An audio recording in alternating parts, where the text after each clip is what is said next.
we won't do. We won't be spending a lot of time talking about how to set up your breakout rooms. Erika will walk us through a simple demonstration of that, and she'll show you how to anonymously just drop everybody into a breakout room.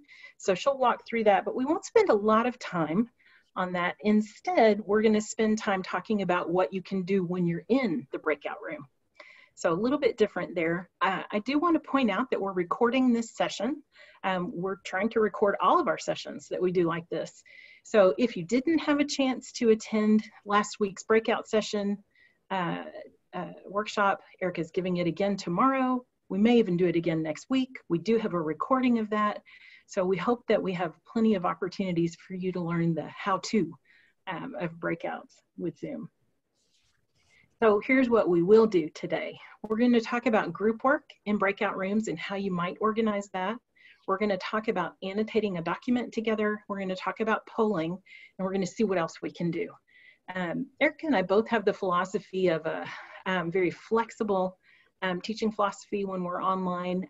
One of my favorite things about partnering with Erika is that she has a, I don't know, let's try it kind of mentality. And I think that's a great way to use the technology. So if you haven't had a chance to work with either one of us, I hope that you see that demonstrated. We're curious to see how today will go. We don't claim to be experts. Instead, we claim to be practitioners who are trying our best. Maybe that's where we all are, right? Alrighty, so what we want to do today, again, if you're just joining us, there are a few documents that you need for us today. If you didn't receive those via email, please put your email in the chat there and Erika will get that right to you because we are going to be using those as we go. Erika, how are you doing? Doing okay. I am still working on getting all those email copied, and I'm going to put them here again for people just in case if you go ahead and send them into the groups, at least maybe one person will have them, just because, and then I'm almost done adding all of these. Okay, I'm going to share my screen in just a minute, so I might have to get you to quit sharing. Okay, I'll stop sharing. There we go. Awesome. Okay, so the first thing we're going to do is talk about group work in Zoom and what you can do with your students once they get in those breakout rooms. So one thing that I want to do is show you an example, and it'll take just a minute for me to bring this up.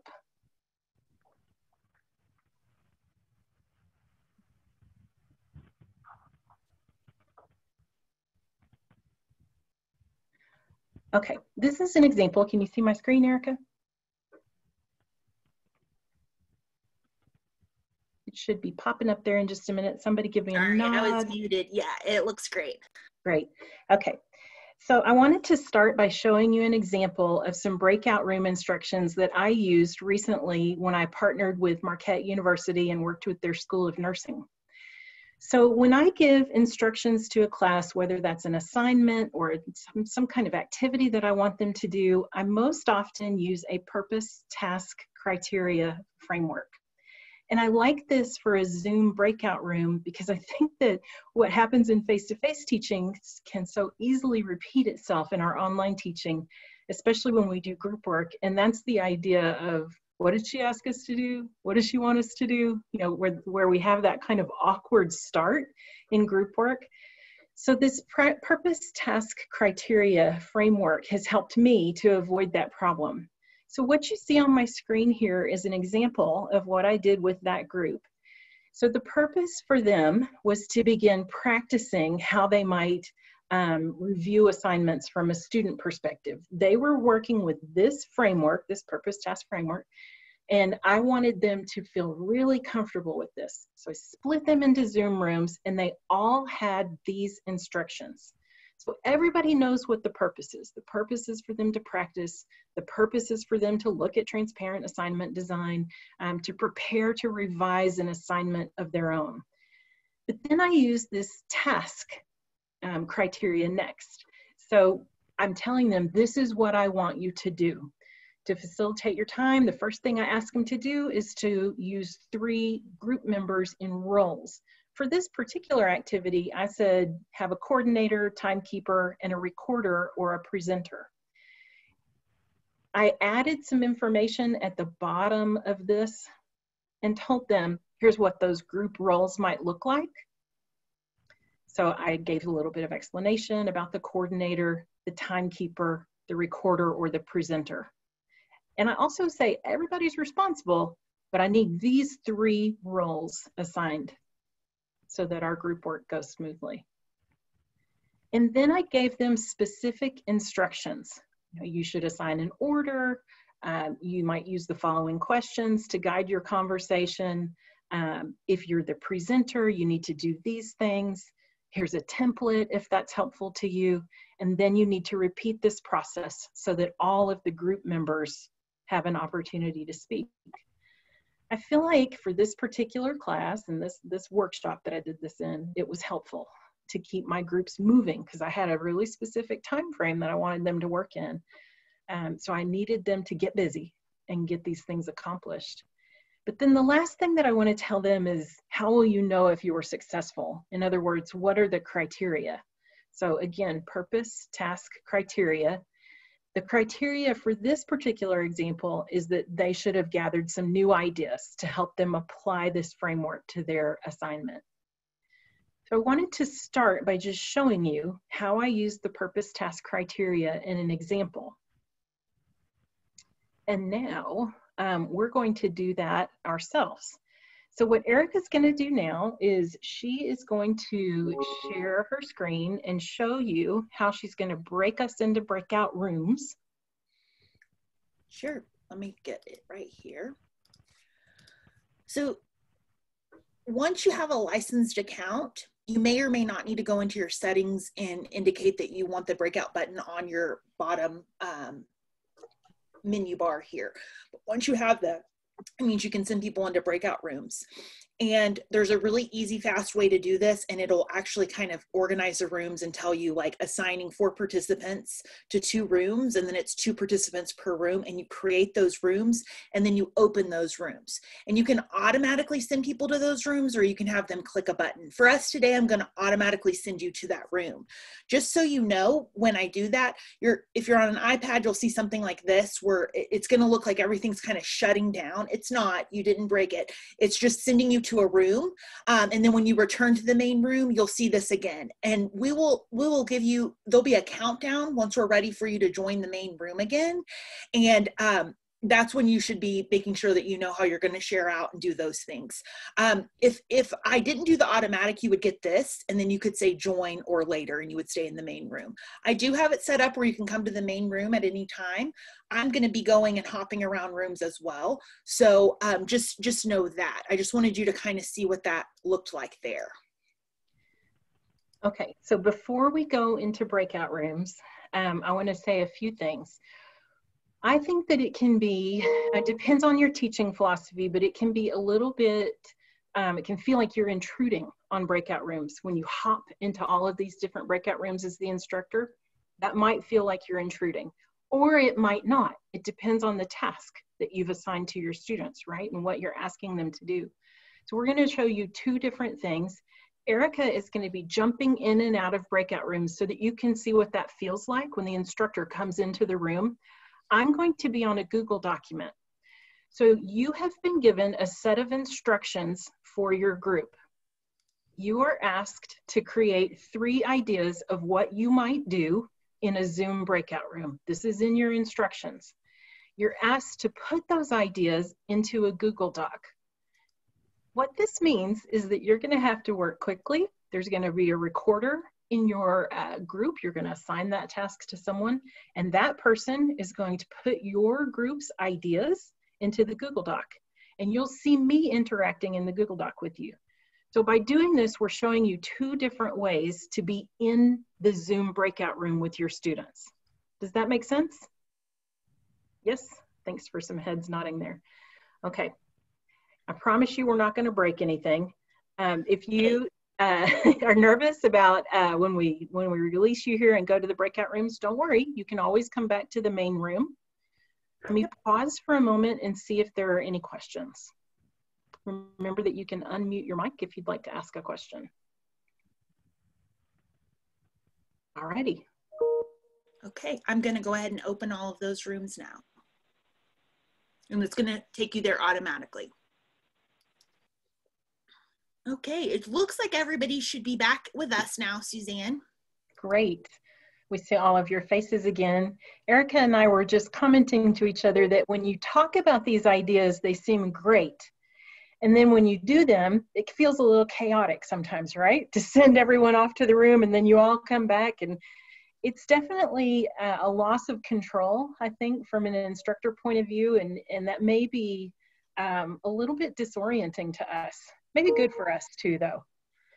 So before we practice a little bit and talk about what you came up with in the groups, I want to ask you about how that felt to you to go into the breakout rooms, how it worked to have instructions, just some general feedback.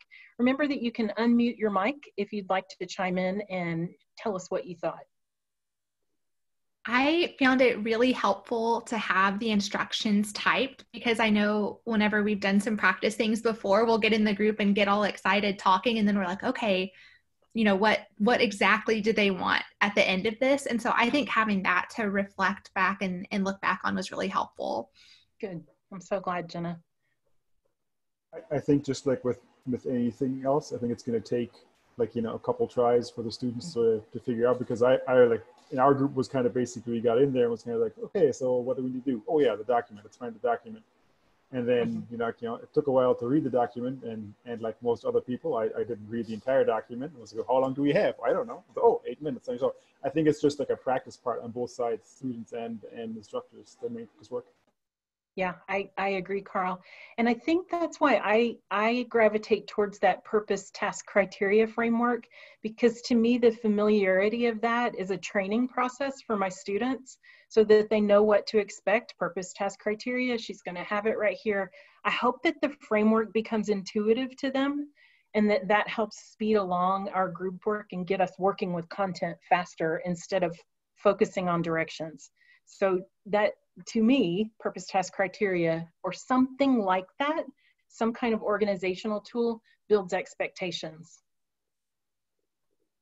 And I agree too. I was just going to say, like, even on the first day, having people go into breakout rooms and sharing something like their favorite color or their favorite food or something, just to get them oriented to how that feels to go in someplace and then have to come up with something and then deliver it back. I think them knowing that they're not just going in there to chat it up, but that they're going to have something that they need to report back out, and then it'll become more routine for them as it goes along. I have a quick question here. I find this design very helpful, but it may require the students to have a bigger screen or to have dual screen. I find that if a student log into Zoom with just a smartphone, it may be difficult to juggle between being on camera and then, you know, typing on Google Doc or even reading the instruction. How many, what proportion of our students can I expect to have the capability to do this? Any thoughts? That's a great question, and one that I think about a lot with equity issues. And what I would say too is that maybe you start making it the standard and say, this is going to have, you're going to have multiple windows open.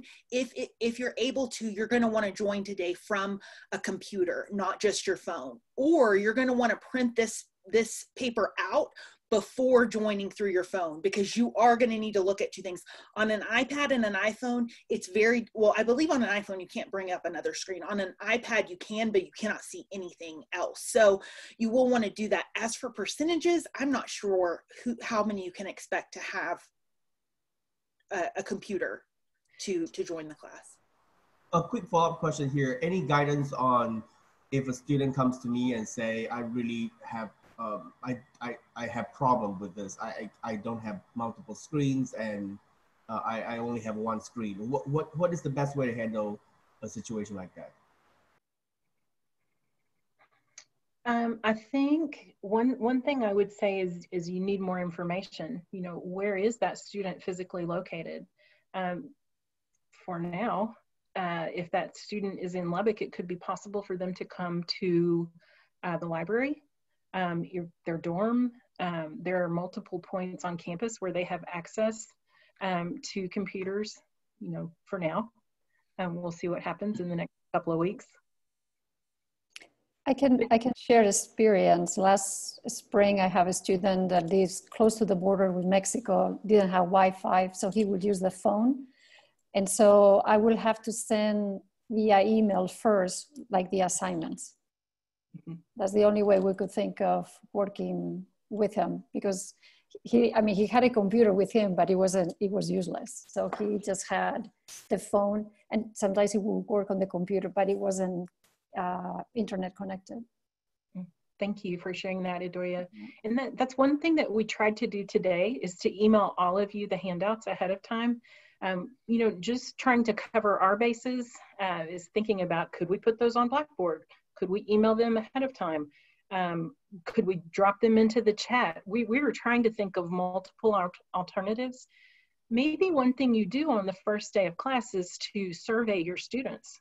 Erika's about to show you a polling alternative in Zoom.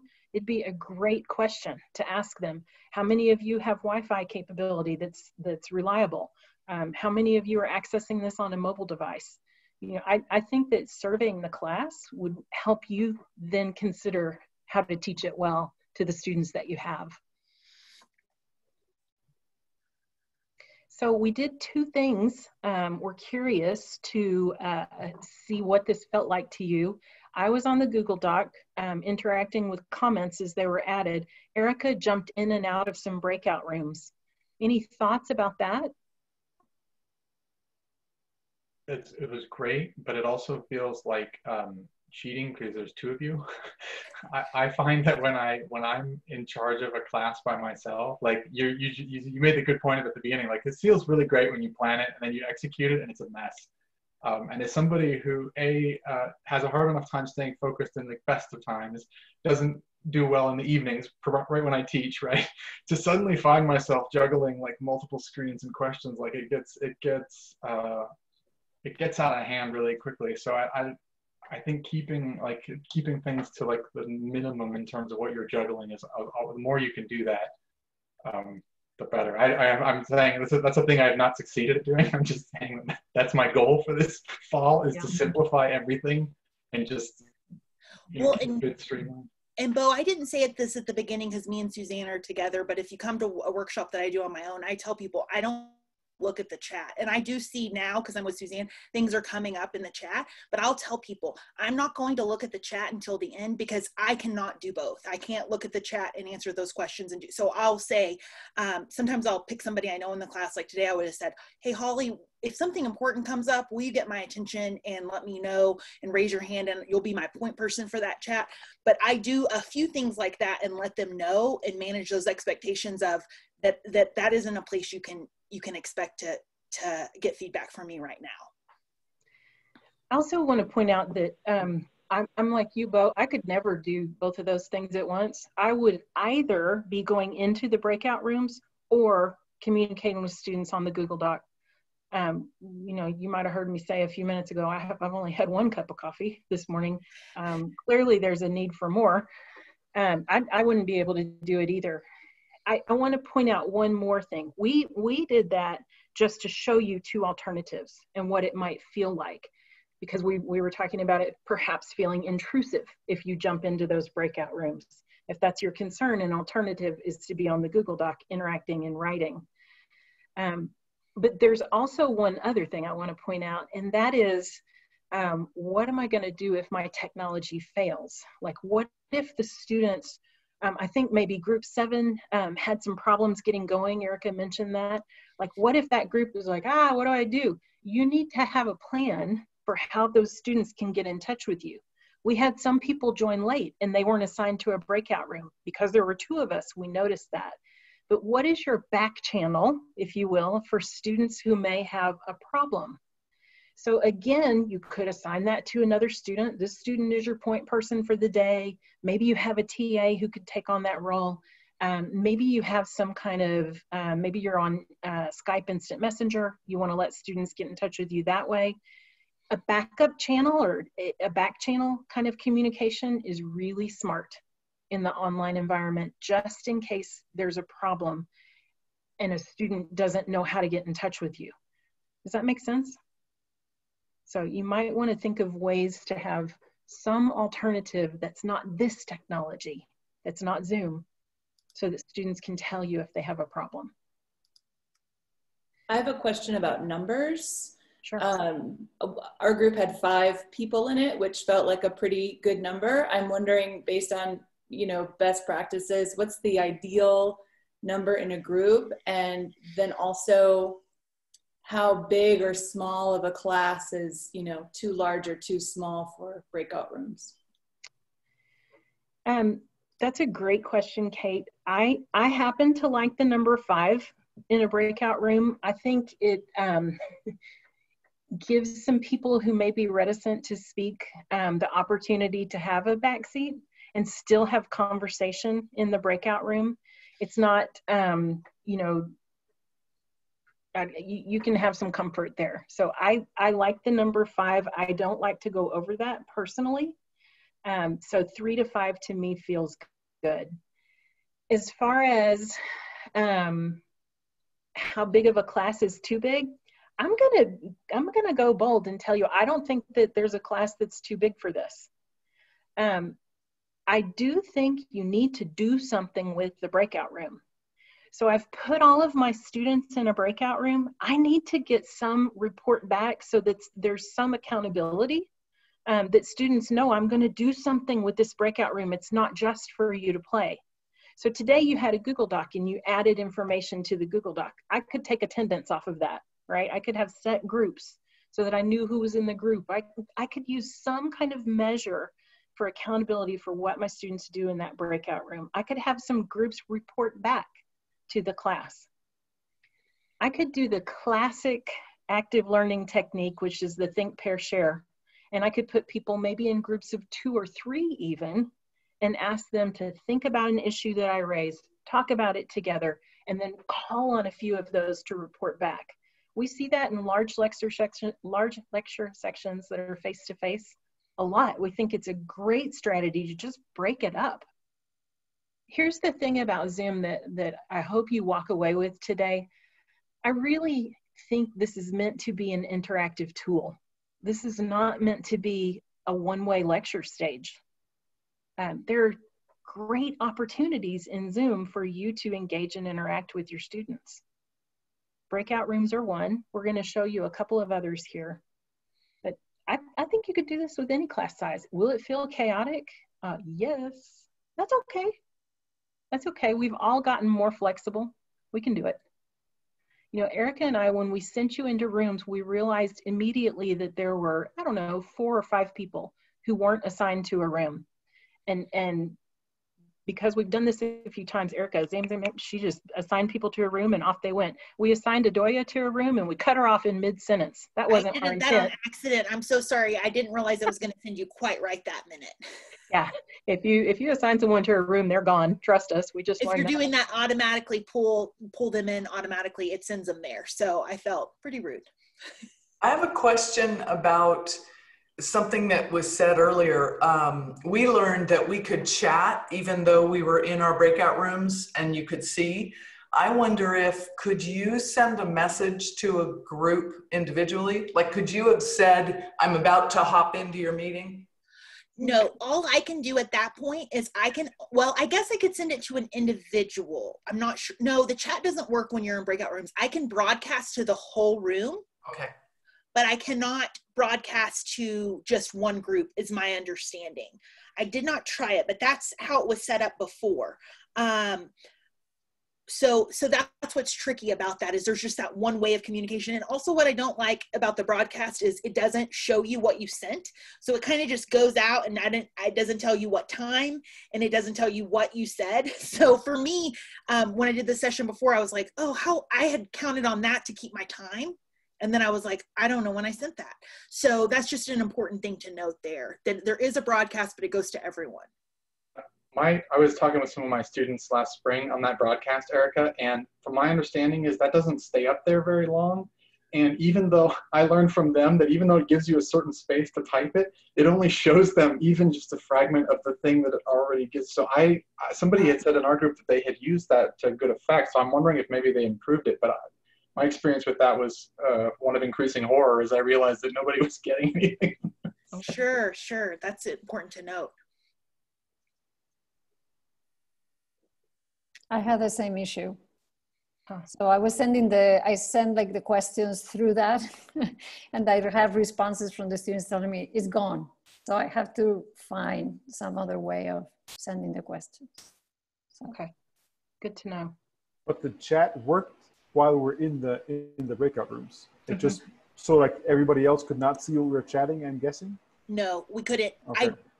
I had mine set before where people couldn't privately chat, but I've changed that now because I know sometimes people within things want to do that. So that could also, if you're not getting that, Blackboard, no, Zoom has a lot of settings if you go to the web like and log on, so you'll want to see what your chat settings are set up as there.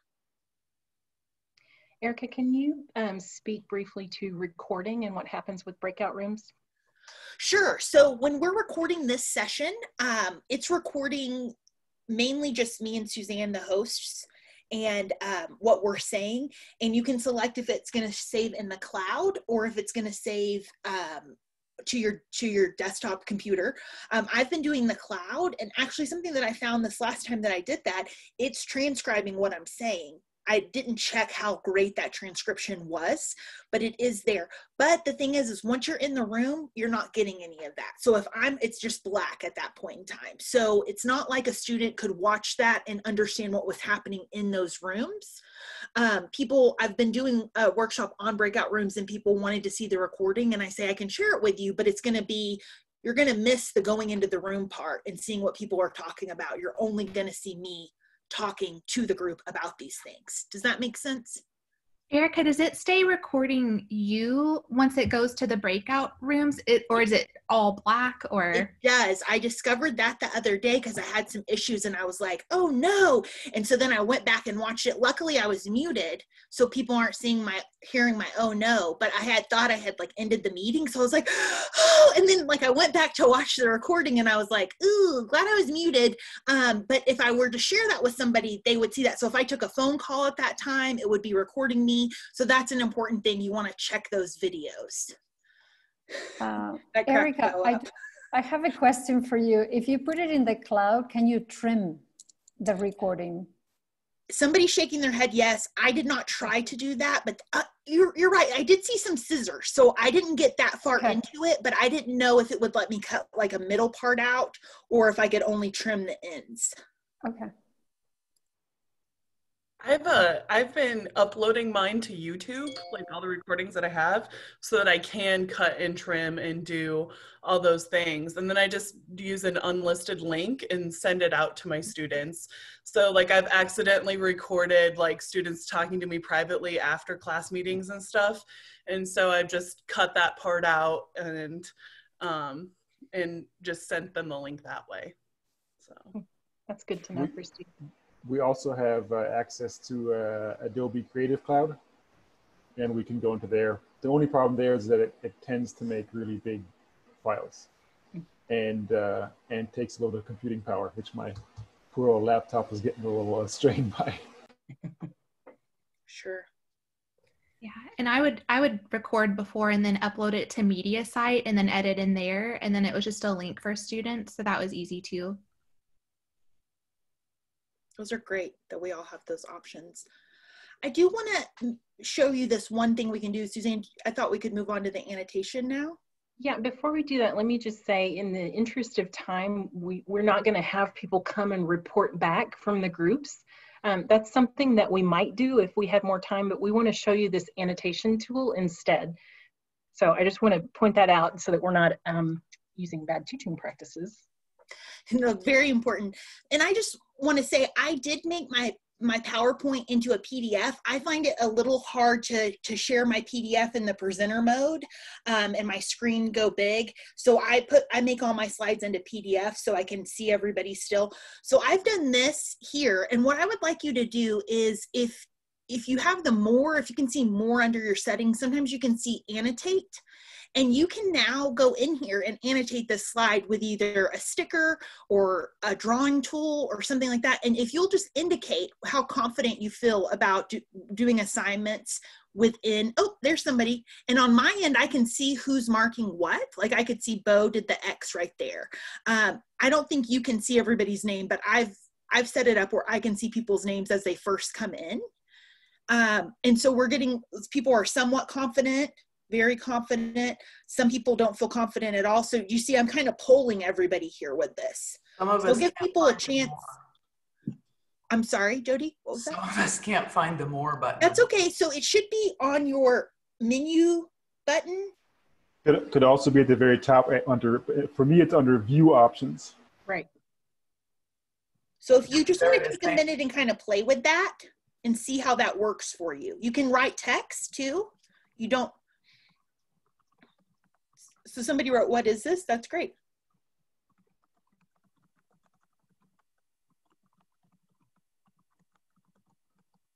And this is a setting that I had to go in and say, I can say disable annotations or hide names. And that is under my More tab as well. I have one quick question. Sure.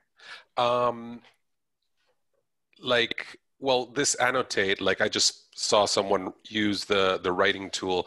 I'm probably assuming they did it with the mouse. I think it's very recommended to have a trackpad to do these classes online so that whatever you write looks as if you wrote it on paper. It's a great tip. Okay, has everybody gotten a chance to get a feel for that?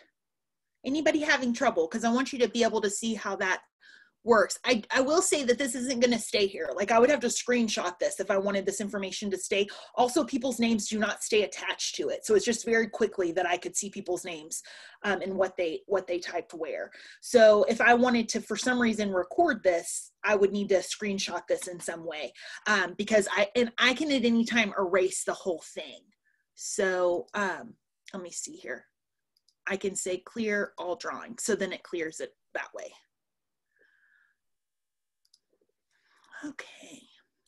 What's a trackpad? Oh, it's one of these. It's like a big like the little area Carl's where holding you. One up. Carl, will you say something so that goes to? So this. I think this is what Alonso is talking about. Yeah. So they also got like a sketch pad. So basically you have this, and it says like, you have a pen that goes with it.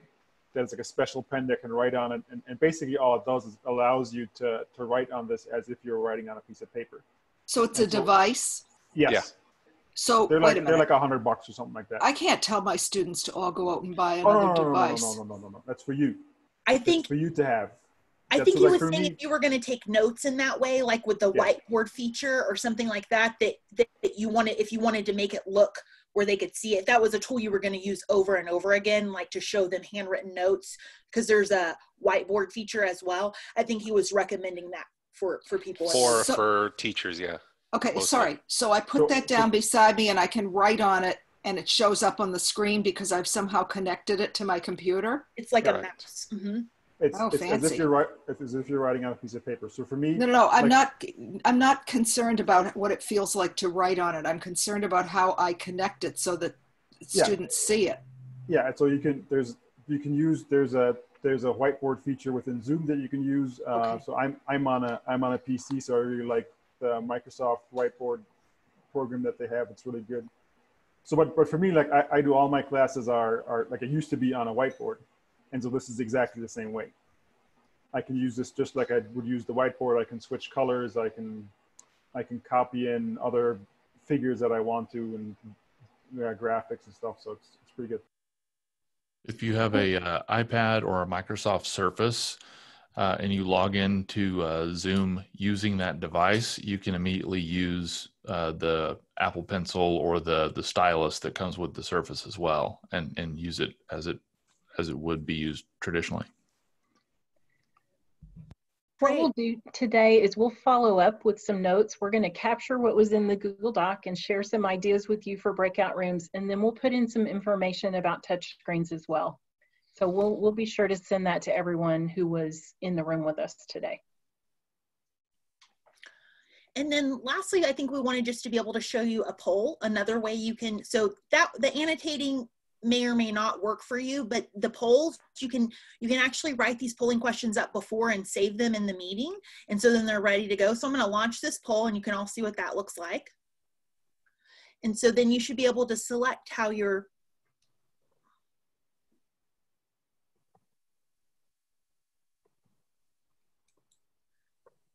And then I'm not sure if y'all are able to see, but I can see which percentage of people are responding where. Can y'all see that on your end?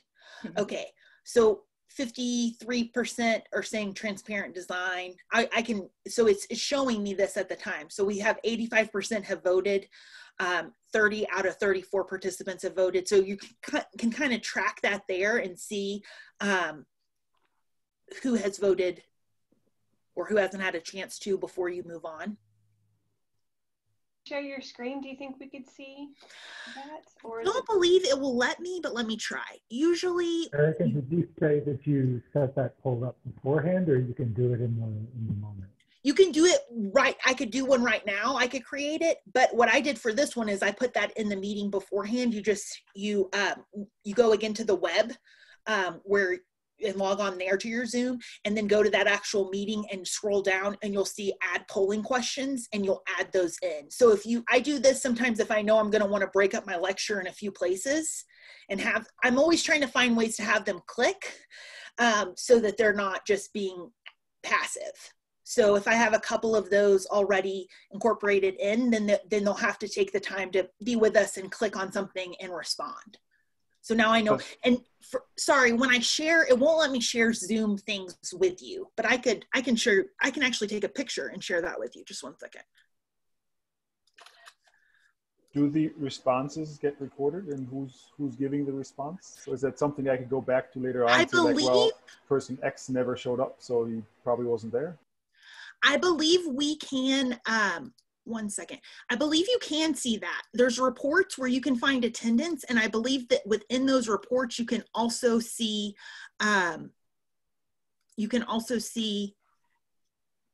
these polling results. I haven't played around with it completely yet, but I'm sorry, it's not letting me share you a picture with you either. Sorry. But I haven't played around with that enough to know how that data comes in, if it tells you the actual person.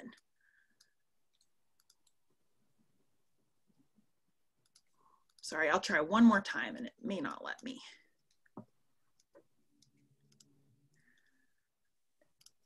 So an idea I'm having while this is happening is you could use a Google poll in exactly the same way. You could use the Blackboard poll. It does go back to Kirk's thing about you're asking people to share screens. But one thing I keep reminding myself about this semester versus the spring is nobody knew what was happening in the spring. And so we were all just reacting. Students who are taking my synchronous Zoom class know that it's synchronous Zoom. And so we should expect they be able to be on a computer. That's a good point, Jody. I'm sorry, y'all. Once I hit end poll, it said share results, and then I could share it with you. So I didn't even need to take the picture. We're all learning things. So now you should be able to see that. Can y'all see the poll results? Okay, sorry about that. I'm gonna stop sharing that now. I did see a couple of questions come up in the chat. I just wanted to mention, somebody asked about whiteboards. We've hit on that a little bit, but I also am giving a workshop on Thursday about polling whiteboards, just those specific kind of tools. And it'll be some of these same things. So you may have already gotten all of those, but if you're really interested in whiteboards, we can talk about that further then. So we want to open it up and see if there are any other questions that you have of the group or an idea that you'd like to share as we wrap up our time together. Is that polling feature, is that within like a specific meeting, or is it something on your Zoom settings? It's within a certain meeting, and I've only been able to get to it again through the web. So not through the app. If you're setting up the meeting that way, then you'll want to go and log in on the app, on the web, and then scroll down and then add questions that way. It'll say add polling questions. Okay, thank you. Mm-hmm.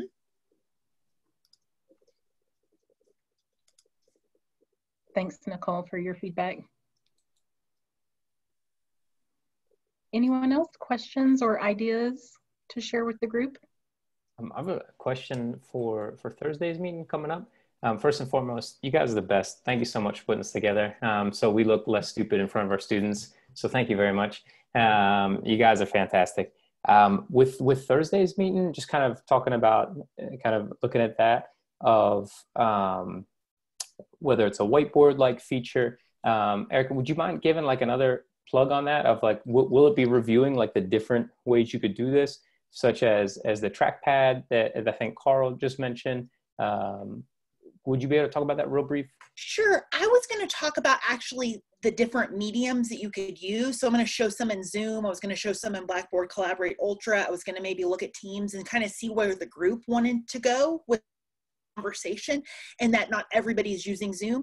But it was going to be a matter of, do people know how to do the annotation? Do they know how to share files? Do they know how to share their screens?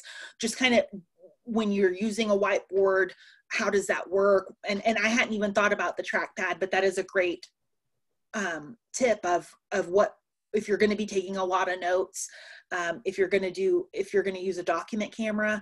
I'm not going to probably show a document camera. I don't have one, but just those things, and maybe a few other workarounds that I have found in this process of helping people get ready to teach.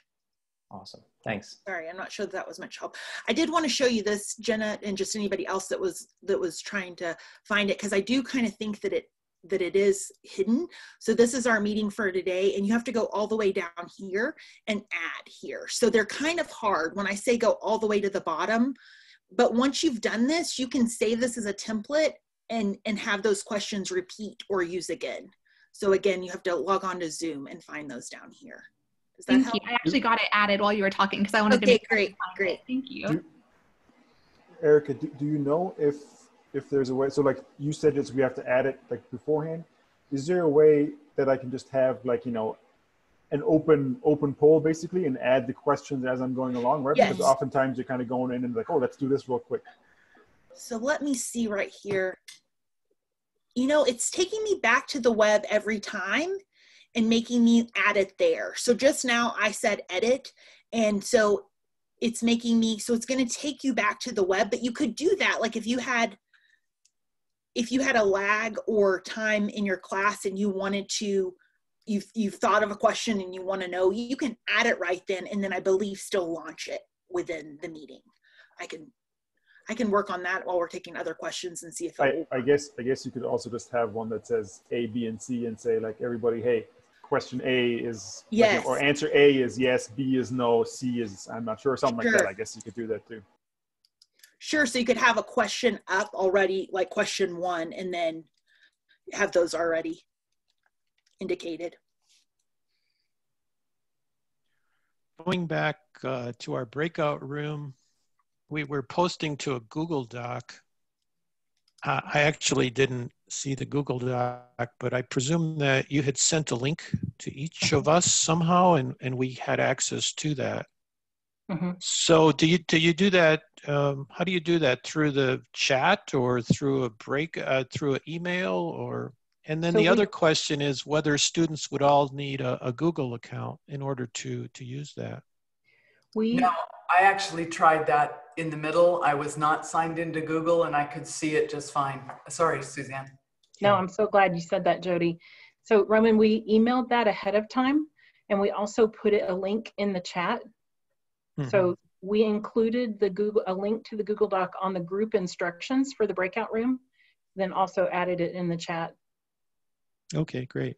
And just so you know, even within the chat, we could add that link for others who maybe didn't have the document. Absolutely, yeah. Just again with the chat, it's important that you can't see anything that was on the chat before you signed on. So for someone who came late, it doesn't really solve the problem. Right. So we had to add those documents multiple times to catch everyone in the room who joined us, you know, at different times. That's why we also had that backup plan of emailing, but you know, that presumes that someone checked their email. So Suzanne, one way I've dealt with that is to have I've established for every class like a shared OneDrive Word document that they all have access to every week, and it will have the instructions or what we're talking about every week, so that they can access that while they're in Zoom. They're not locked out of the chat. So that's one way I've coped with that particular problem. Google Docs would work just as well. Yeah, thanks, Bo. That's a great idea. I know that you can do like messages to breakout rooms, like, hey, everyone, wrap up your conversation. Could you also send out a link? So like within the first minute or two that they're in the breakout room, could you just send that out? As like, is it clickable, I wonder? Erika, do you know if it's clickable? I don't think that it is. Like Bo and me had discovered it's not very helpful. The broadcast isn't, and I think it just pops up. I don't think that they could access a link on it. I wonder though if you're... Yeah, copy and paste it maybe. Yeah, but I don't know if it's up there long enough for them to even be able to copy and paste it. Okay. So I'm not sure. I guess you could go around and put the link in their chat if you were in their room with them at that time. But that would be, again, time intensive. And we want to be sensitive to your time, and we're right up on the hour now.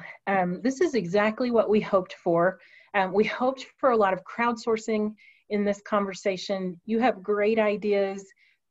We really appreciate you jumping in and sharing those with each other. We love to hear the practitioner point of view there and hear what's working well or maybe not working well in your classes. So as a follow-up, again, we're going to share what we got from the Google Doc. We'll share some information, perhaps about touchscreens. We'll put some things together and follow up with this group. But let me also remind you that if you still want to practice one-on-one, we would love to do that with you. Ken is in this class with us right now. Our colleague Ken Griffith, Erika and I are here. There's probably some others that I'm not seeing right now. But if you just want to jump into a Zoom class with one of us and play a little bit and make sure that you feel comfortable, please give us an email, give us a call. We'd love to do that with you or talk about other specific questions. So thank you for joining us today. We can do this. Y'all hang in there. I think y'all.